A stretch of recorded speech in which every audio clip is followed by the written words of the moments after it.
Bienvenue pour les actus. Cette semaine, on continue le débat et on prend de la hauteur. Tout de suite, le sommaire. 4 thèmes, plusieurs tables, mais une faible participation au grand débat national à Reichshoffen. La classe Ulysse d'inclusion scolaire expliquée par les enfants. Aéromodélisme, le club Saint-Exupéry fête ses 50 ans cette année. À l'aide de questionnaires, les citoyens sont appelés à participer au grand débat national. Compte rendu des propositions signées Lucas Knittel. Depuis le 15 janvier, suite à l'initiative du président de la République, à travers toute la France sont organisés des débats. À Reichshoffen, la commune a mis en place sa propre réunion le lundi 12 janvier à l'espace Cuirassier. Une trentaine de personnes s'est prêtée au jeu.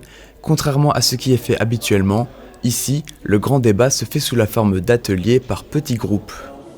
Alors ce format-là permet justement d'être par petits groupes autour de la table, d'échanger d'abord entre eux par rapport au centre d'intérêt concernant les 4 thématiques. Chacun se sent probablement plus concerné que si on avait choisi la formule de grand débat, grande salle avec beaucoup de personnes, ou parfois certains leaders, comme on pourrait les appeler, pourraient monopoliser la parole, et redistribuer la parole est toujours quelque chose de très difficile. Le gouvernement propose 4 thèmes, démocratie et citoyenneté, organisation de l'État et des services publics, la transition écologique, la fiscalité et les dépenses publiques. Comme fil conducteur, une série de questions est proposée.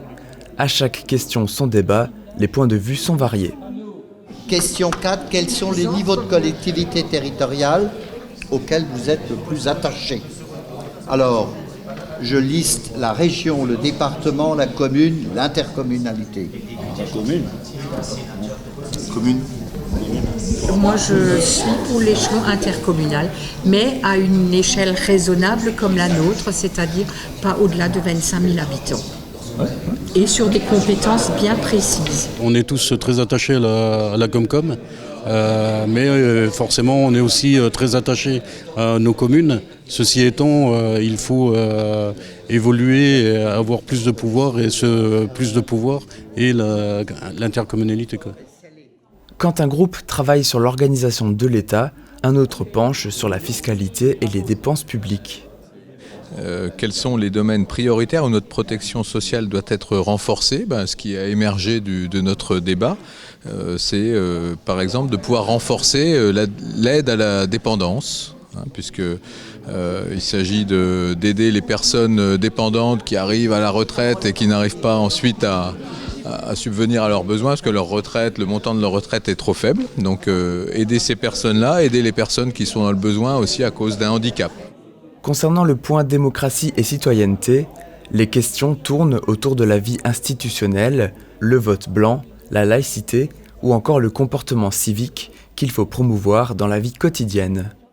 On pense qu'il faut accorder beaucoup plus d'importance au respect d'autrui, à la tolérance et combattre toute forme de racisme. Il faut aller vers l'autre, il faut essayer de comprendre l'autre, et c'est en allant vers l'autre et en essayant de comprendre l'autre qu'on s'ouvre à l'autre et qu'on combat en fait l'intolérance. Dernier thème, la transition écologique. Parmi les problèmes soulevés, les tarifs pour les transports en commun sont jugés trop élevés, ou encore la TVA, estimée trop importante sur les vélos ou les produits issus de l'agriculture biologique. On aimerait beaucoup que nos ministres de l'écologie soient moins influencés par les lobbies. Donc déjà qu'il y a un gros ménage au niveau de l'État, au niveau des lobbies. Et une idée géniale qu'un membre de la table a émis, c'est que les supermarchés, les grandes surfaces plates et bétonnées devraient être obligés d'installer des panneaux photovoltaïques sur leur toit, au service de la communauté qui les accueille. Voilà.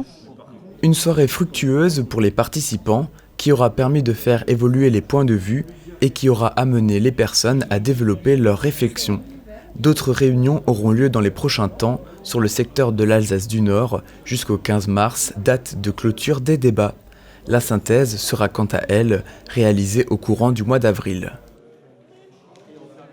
Et prochain débat, le 1er mars à 19h30 au foyer Saint-Martin de Niederbronn-les-Bains.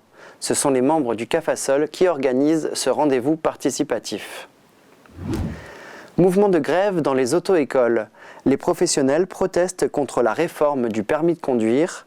Ils dénoncent les risques pour leur métier et l'enjeu que cela représente en matière de sécurité routière. Rappel, il existe ici le dispositif S'engager c'est permis, à revoir sur tv3v.fr. Les anciennes CLIS, aujourd'hui ULIS, sont des classes spéciales, mais qu'ont-elles de si particulier? Immersion dans l'inclusion scolaire. En fin d'année, ils ont participé à un concours sur les comptes. Cette classe un peu particulière s'appelle ULIS. Elle a pour but l'inclusion scolaire, comme son nom l'indique, unité localisée pour l'inclusion scolaire. Les élèves suivent au maximum des enseignements normaux, mais ce sont encore eux qui expliquent le mieux le fonctionnement. À l'ULIS, unité localisée pour l'inclusion scolaire. On travaille toutes sur les matières en prenant plus de temps. On adapte le travail en fonction des difficultés de chacun. L'ABS peut nous accompagner en inclusion. L'ABS collective nous aide en cas de difficulté. L'enseignante crée des supports, des aides, fait des adaptations. Nous allons l'inclusion en classe ordinaire et c'est pas quand on a le niveau. On a la possibilité de se rendre chez l'orthophoniste pendant les cours. Et la devise de l'ULIS est « Ici on s'entraîne, on prend soin de nous ». En classe ULIS, beaucoup de jeux éducatifs. Jouer au marchand rend les choses concrètes. Les exercices sont adaptés. L'adaptabilité, c'est l'un des maîtres mots de cette classe. Alors Pauline, tu me dois combien? Il y a deux mots en fait vraiment importants au niveau de l'ULIS, c'est l'adaptation et la différenciation. Chaque élève est unique, chaque élève progresse à son rythme. On part du rythme de l'élève et on le fait progresser. On apprend tout le temps, toute sa vie, on n'arrête jamais. Et il y a une très belle chose que j'ai appris durant mes années de formation, quand j'ai fait mes études pour être enseignante spécialisée, c'est que j'avais un enseignant qui était en classe d'ULIS. Et aujourd'hui, les formateurs d'enseignants. Les enfants doivent donc avoir confiance dans leurs possibilités. Les 13 élèves sont en lien avec une équipe pluridisciplinaire, enseignants donc, et aussi orthophonistes ou services éducatifs spécialisés en soins à domicile. Après le cours de français, il est l'heure de faire une pause. À la reprise, certains iront en classe ordinaire avec pour seule différence leur personnalité. Lundi 4 février, au Moulin Neuf, traditionnel forum des métiers. Plus de 200 élèves issus des collèges de Reichshoffen et Niederbronn ont échangé avec une quarantaine de professionnels issus de plusieurs domaines. Hôtellerie, artisanat, santé et sociale, agriculture ou encore communication. Durant 15 minutes, les élèves peuvent poser des questions. Les témoignages rendent les projets d'avenir concrets et permettent d'impliquer plus facilement les élèves dans leur parcours scolaire. Ça plane pour les membres. Le club d'aéromodélisme de Merzwiller, Saint-Exupéry, du nom du célèbre écrivain aviateur, fête ses 50 ans cette année. Les membres du club d'aéromodélisme Saint-Exupéry de Merzwiller se retrouvent régulièrement pour réparer et pour piloter leurs engins volants.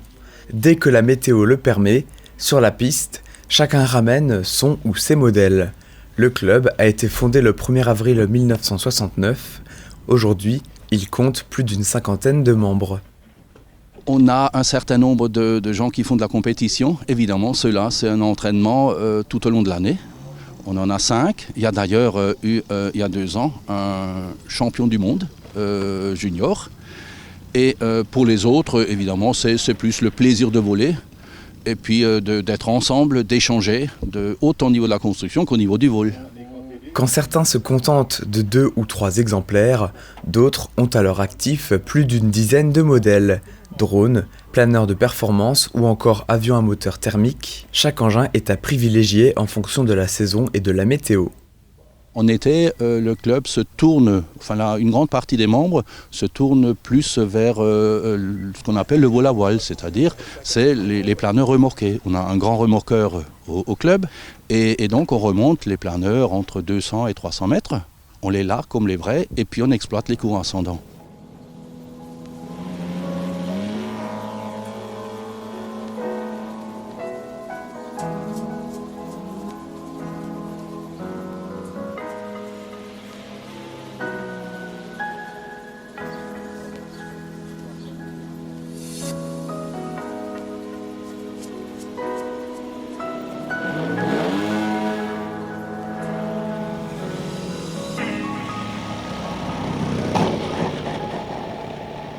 Les vols des planeurs, plus légers, peuvent durer jusqu'à 2 heures. Ici, les avions à moteur ont une durée d'autonomie plus courte, environ une demi-heure. Un avion de voltige, au bout de 20 minutes, on commence presque à fatiguer, je dirais, parce que ça demande quand même une concentration lors du pilotage qui est assez importante.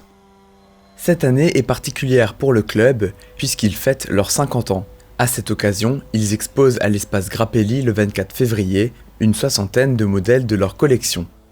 À l'exposition, on va présenter des modèles en vol, mais c'est ce qu'on appelle en indoor. C'est-à-dire c'est des modèles excessivement légers qui sont de l'ordre de 50 à 100 grammes, 150 grammes pour les plus lourds, et donc qui sont vraiment adaptés pour le vol dans des gymnases en interne, mais qui ont les mêmes possibilités que les modèles pour voler en extérieur. On aura d'ailleurs le champion de France et le vice-champion de France qui sera Merzwiller dimanche le 24.